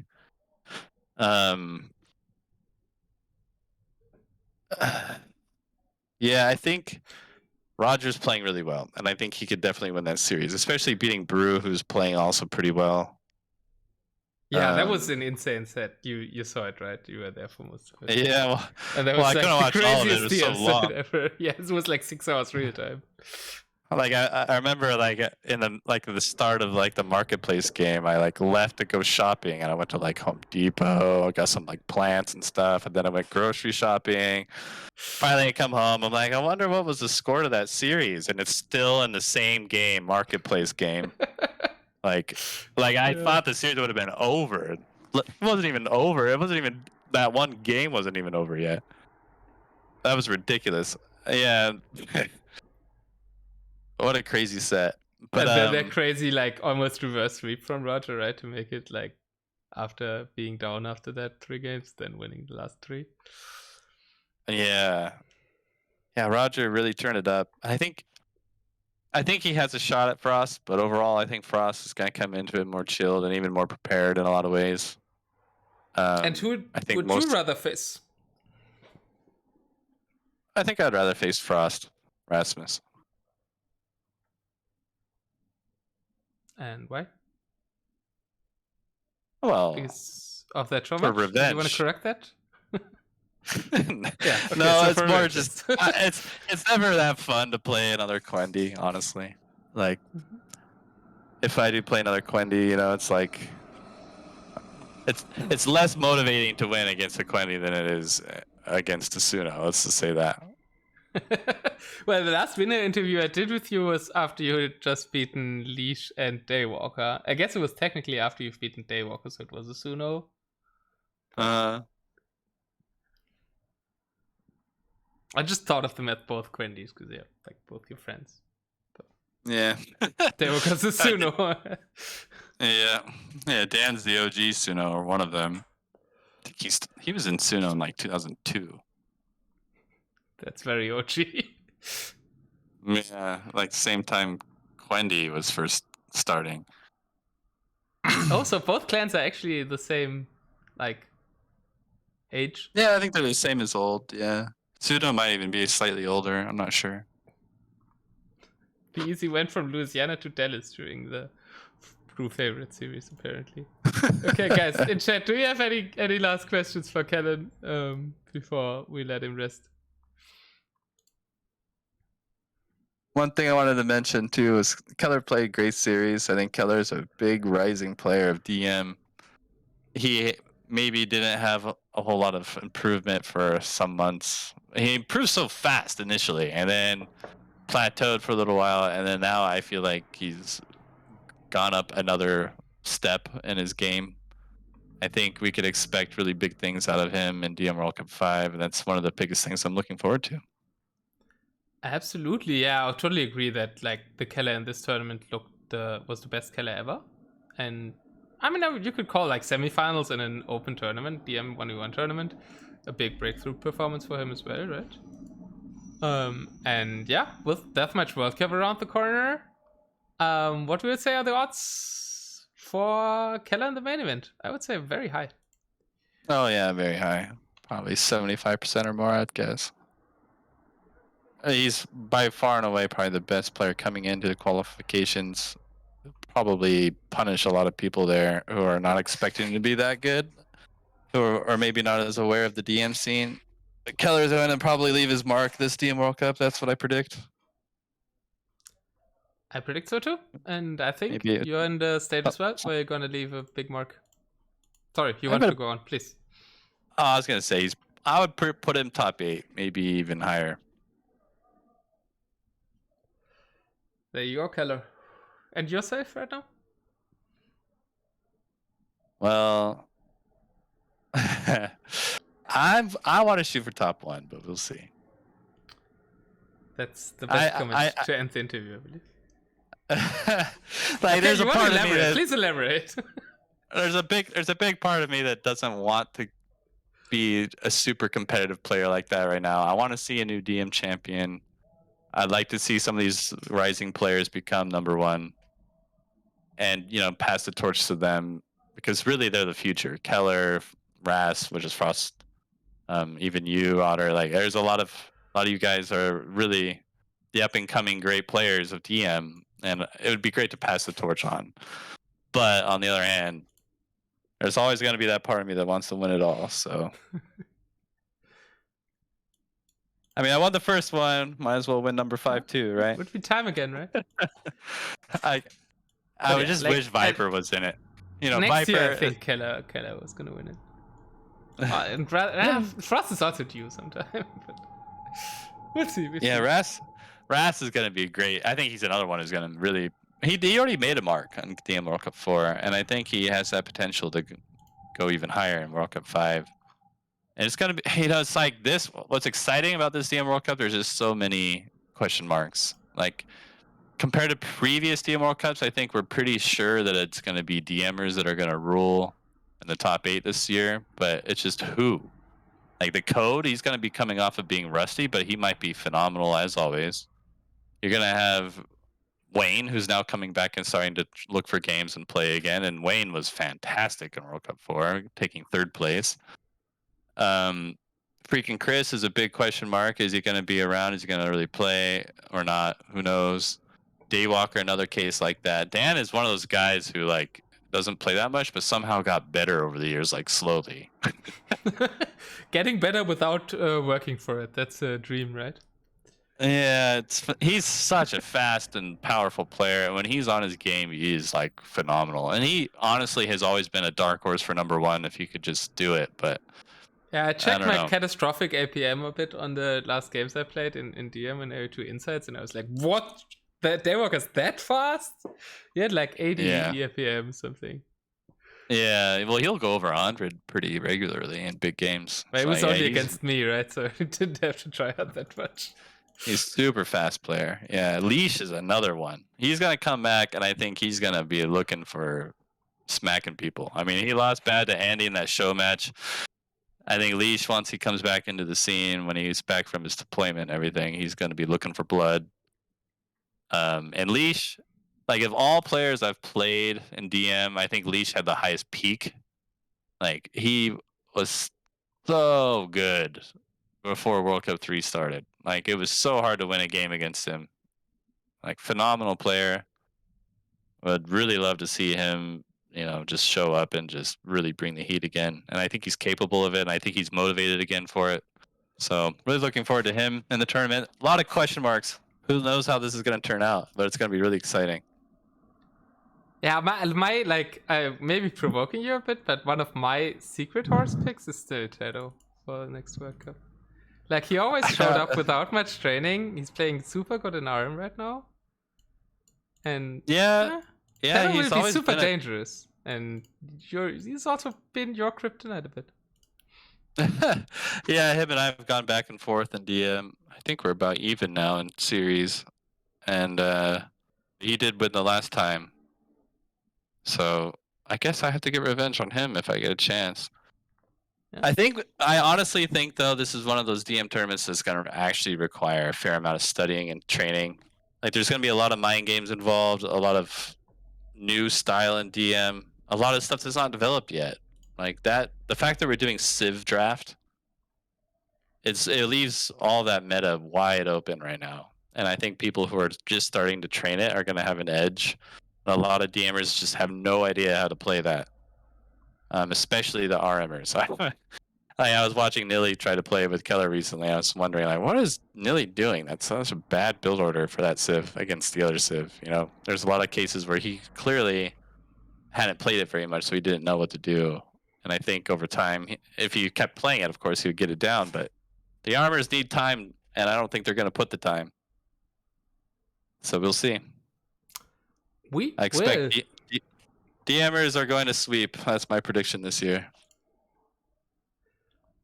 All right, we're gonna see about that. Qualifiers start in the upcoming week for Deathmatch World Cup, and tomorrow.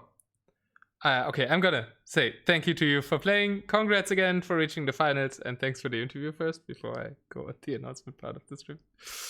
Thanks a lot, Thank you, Otter. and good luck. Thanks for all the viewers. Support Otter. He's always been a great guy for DM community. We got to show him some love. But yeah, thanks again, and thanks to Kelar, my opponent. Always a pleasure, man. Hope to see you continue to grow. See you guys. Thank you a lot. See you.